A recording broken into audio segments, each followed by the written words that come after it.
Estamos agora no quinto tópico da nossa lição, o modo como ressuscitaremos. A palavra de Deus, ela nos declara como será então a ressurreição daqueles que desceram à sepultura. E vamos ver o que a palavra de Deus então nos fala sobre isso. Irmão Luiz, assim como Adão, que esperança precisamos nutrir? Isso. Adão, quando pecaram, né? Quando pecou com Eva, pecaram lá no Éden. Talvez eles pensaram já que seu caso estava terminado, acabado, né? Porque o Senhor disse: se vocês comem do fruto da árvore da ciência do bem e do mal, vocês vão morrer, né? E o pecado entrou. Mas quando Cristo começou a falar, se dirigir-se para a serpente e falar de Gênesis 3:15, né? Ele entendeu sobre aquela promessa. Compreendeu que não ia finalizar lá, sino que ia vir um Salvador, um Redentor. E ele colocou essa esperança, né?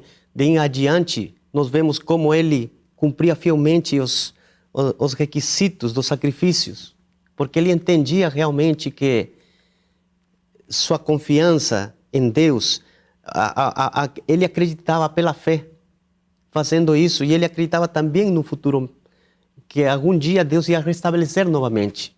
Então ele tinha essa esperança, então ele acreditava na esperança, e nós acreditamos na esperança da ressurreição também, né? Aqui na última parte da nota diz ao respeito, eu gostaria de ler essa notinha que é preciosa, Sim. né? Pode ser? Sim, sim. Diz: após a expulsão do Éden, a vida de Adão na terra foi cheia de tristeza. É claro, quando ele pecou, Deus mostrou para ele a promessa, mas que viu quando posteriormente aconteceu isso, quando caiu no pecado, né? Não somente ele, sino toda a terra ficou afetada, né? Cada folha a murchar, cada vítima de sacrifício, cada mancha na bela face da natureza, cada nódoa da natureza humana, era uma nova lembrança do próprio pecado.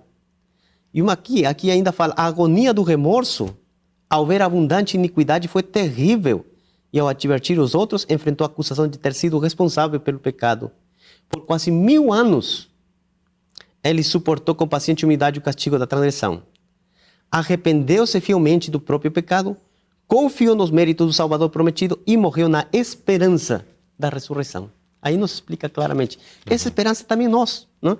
Nós vivemos pela fé.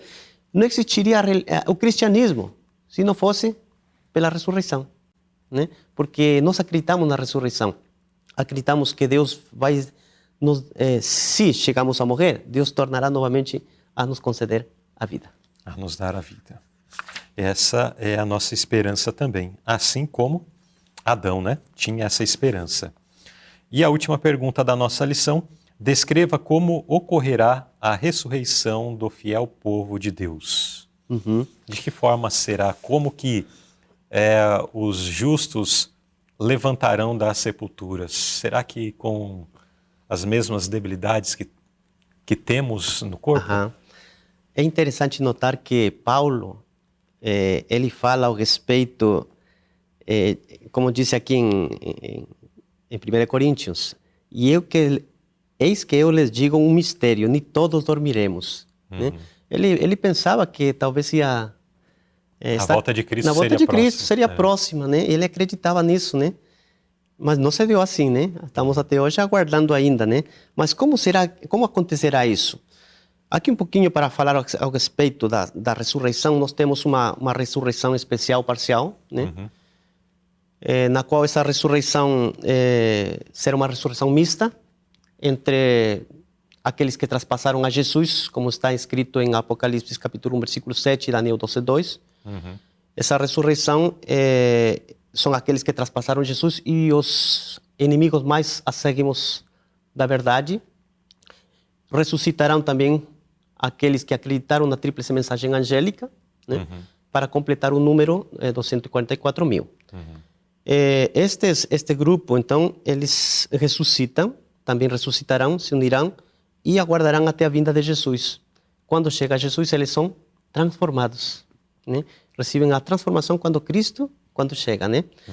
E os justos que morreram, desde Abel, que foi o primeiro que morreu, eles ressuscitarão, diz, imortais, sem corrupção, né? E assim, juntamente entre os dois, irão para o céu. Então, o que quer dizer? Quando eles ressuscitam, os justos, já falando da ressurreição, da primeira ressurreição dos justos, não sairão como eles morreram, né? Com os defeitos, com as coisas das doenças, sino que eles ressuscitarão, né? Já imortais, incorruptíveis. Né? É a primeira ressurreição. Né? Aí com os justos, né? Com os justos. A nota ela não enfatiza, mas por outro lado, quando faz menção da ressurreição dos ímpios após o milênio, fala que a ressurreição deles daí tem uma característica diferente da do justo. Exatamente, né? Eles surgem como morrer, com as suas enfermidades, com suas doenças, com seus problemas físicos e tudo mais, para receberem então o castigo final. Isso. Mais um motivo para estar entre aqueles que com certeza ressuscitarão, ou enfim, estão se preparando para a eternidade, e se morrerem, ressuscitarão não com esses problemas todos que nós carregamos, né? Mas ressuscitarão transformados. Isso, e como será essa ressurreição? Deve ser maravilhosa, né? Diz que a pena inspirada diz que os santos vivos são transformados num momento, num abrir e fechar de olhos. E me leva ao livro de Ezequiel, né? Quando fala dos ossos secos, né? Que diz que vai lá e profetiza, né? E diz que aí eu diria que é um processo lento lá para poder... Lá em Ezequiel, né? Perdão, Ezequiel, para ver, né? Um processo lento, né? Mas aqui diz que todo esse acontecimento será um abrir e fechar de olhos. Uma coisa maravilhosa, né? Exatamente. Bem, queridos irmãos, assim nós chegamos ao final do estudo de mais uma lição. Mas para fechar esse estudo, eu gostaria de pedir ao irmão Luiz, para que, em face do que nós estudamos sobre a questão da morte, que é uma possibilidade, né, que existe a todos nós, também de que com a morte selamos o nosso destino, gostaria de pedir ao irmão Luiz que fizesse um apelo final a todos os nossos irmãos, todos os nossos internautas, para que nós possamos fazer sérias reflexões e decisões em face do que estudamos. Obrigado, irmão Lucilei. Só comentando que a vida é maravilhosa. O dom da vida, Deus nos a concedeu.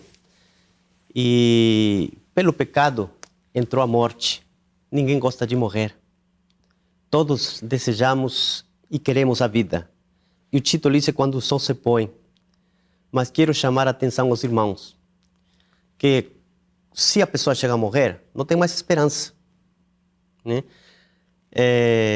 Só aqueles que acreditaram em Deus têm a esperança da ressurreição. O apelo é que, enquanto nós tenhamos vida, aproveitemos todos os momentos para poder consagrar as nossas vidas para Deus. Hoje é o momento da salvação. Não é o amanhã. Hoje é o momento que nós devemos procurar servir ao Senhor, cair a seus pés e deixar que Ele possa viver em nossas vidas. A promessa é certa, que Deus nos devolverá a vida, Deus nos dará uma vida melhor, uma vida futura. Poderemos nos reencontrar lá com nossos seres queridos que morreram também, que confiaram em Deus. Então o chamado é para que todos nós possamos consagrar nossas vidas a cada dia. Deus seja louvado por isso, e essa esperança da ressurreição, essa esperança que nós temos possa ser uma realidade também na vida futura. Que Deus abençoe a sua palavra, né? Amém. Amém.